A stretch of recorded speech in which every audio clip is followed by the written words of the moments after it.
Okay, Malak has, let's see, 188,000 life. A mirror match. Boom! One hit kill. Oh my god.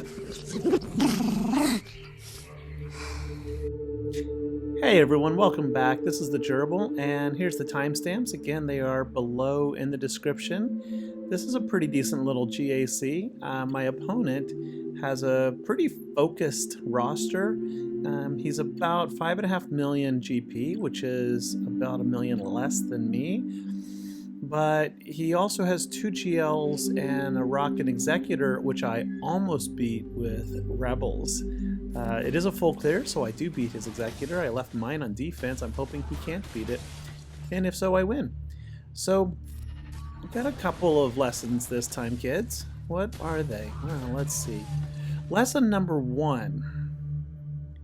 Before you play your opponent in GAC, make sure you go to SWGOH.gg and look up the player.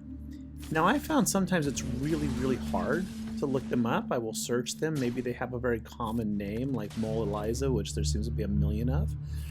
And if that's the case, it can be really hard to find them. So I don't know if there's a way to search by their alley code, but what you can do is do a Google search for their guild name. There are almost no double guild names. I mean, there are a few, but far less. So if you can find the guild, then from the guild you can look at the roster. From there you can find the opponent. 75 banners, nice. And then go look them up. And the reason you should look them up is to make sure you see all of their OMICRONs and you can see all of their character stats and everything before you battle. So here I'm looking at it in the game, which of course you can do too. And you can see Malak here. He's kind of my biggest concern. So that was lesson 1. Go look them up. Look at their OMICRONs. Don't get caught off guard. And that's very important. Especially later here, I almost attack his Ewoks and hesitate because I realize he's the OMICRON, even though they're very weak Ewoks. Lesson number 2. Don't be afraid of a mirror match. If your characters are faster, higher relic, and can do that, sorry, one shot kill on 188,000 life Malak. That was great. Okay, sorry, I'm just giggly about it. So, lesson number 2. If your characters have higher gear, higher relics, higher speed, and you are able to lead the battle with the initiative, never be afraid of the mirror match. I pondered and wasted so much time today thinking, who do I kill this Revan with? Who do I attack with? And then I was like, wait a second. I don't foresee myself using Revan, so mirror match. And I got 62 banners. Which brings us to lesson number 3. Sith Marauder.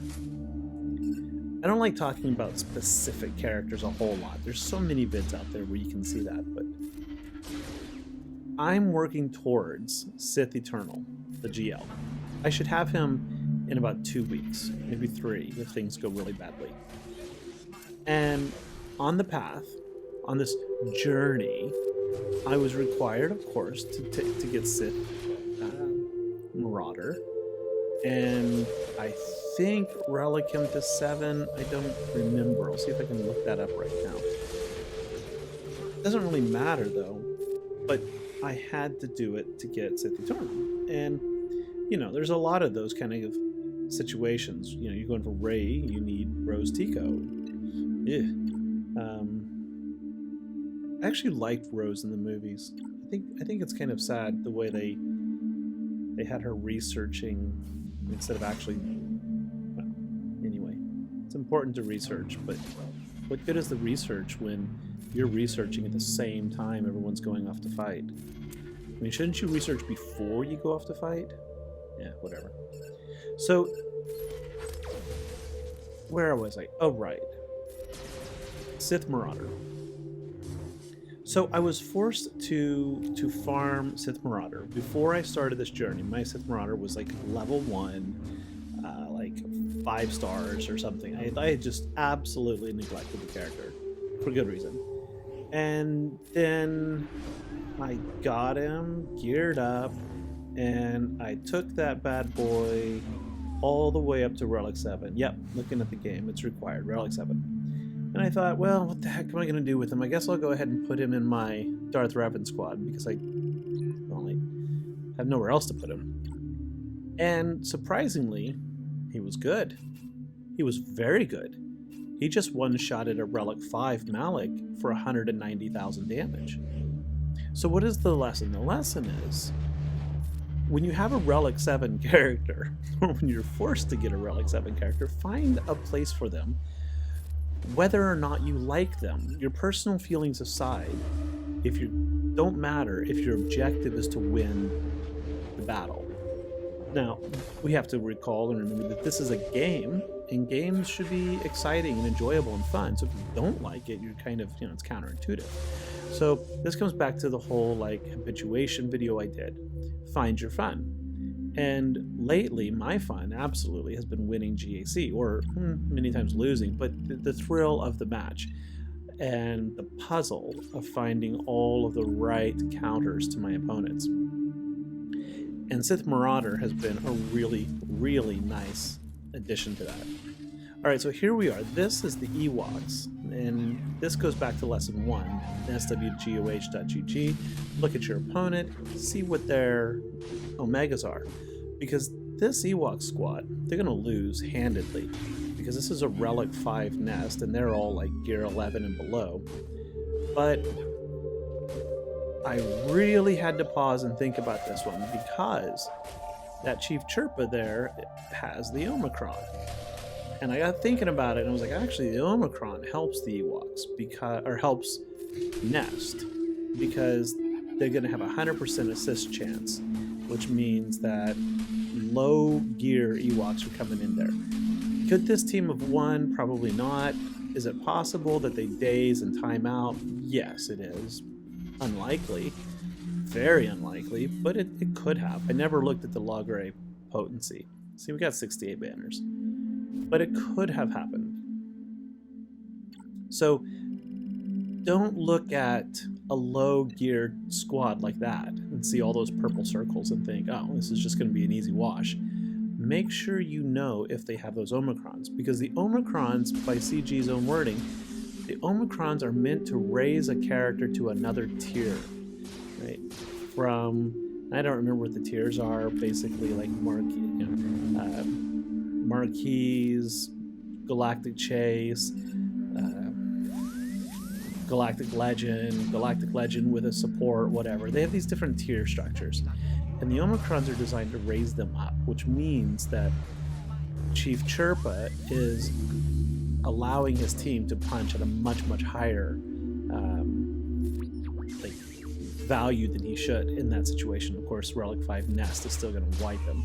And here, this one was really kind of fun. So this is my OMICRON Ackbar against CLS, and I do okay. And CLS takes a few banners and are low gear. If you didn't see my recent little 3-minute video specifically about Ackbar's OMICRON, you should check it out, because there is a situation where it may not play the way you think, and it's definitely something that would be good to know before you apply it, because it causes the weakest 2 rebel allies, maybe even not rebels, I should have tested that, but it causes the 2 weakest allies to assist on a non-attacking special. But the weakest should be your attackers, in my case Princess Leia and Chirrut. But when your tank starts taking damage, eventually he becomes the weakest, and then Old Ben starts swinging, doing no damage on the assists, kind of invalidating largely the benefit of the OMICRON, which is why you sort of need Leia's OMICRON to help heal up. Or long term, while Old Ben is solid, Stormtrooper Han may be a lot better, because he recovers protection every time he takes damage, and then Leia's OMICRON will start giving him plus 5% health and protection every time she shoots. Thus the tanks keep healing and reviving, so they do not become the weakest character. So it's kind of a conditional OMICRON, so you need to think about that one with some caution. All right, I'm going to stop talking now with one more thing. I'm going to say if you didn't see Heinz's video tonight, go check it out. Arnold talks about it too. But Mace Windu is getting a rework. Hallelujah. It's about time. He's getting an OMICRON. Outstanding. And, oh my God, Wampa. He's probably my next OMICRON. I'm waiting to see if CG nerfs him or announces that they're looking into him, because he can solo Sith Eternal, it looks like, but it depends. We haven't seen any majorly good lineups yet. Google that when there's some epic videos on YouTube. It's yet to be seen. Anyway, thanks for tuning in today. Y'all take care. Stay safe out there. I'll see y'all around.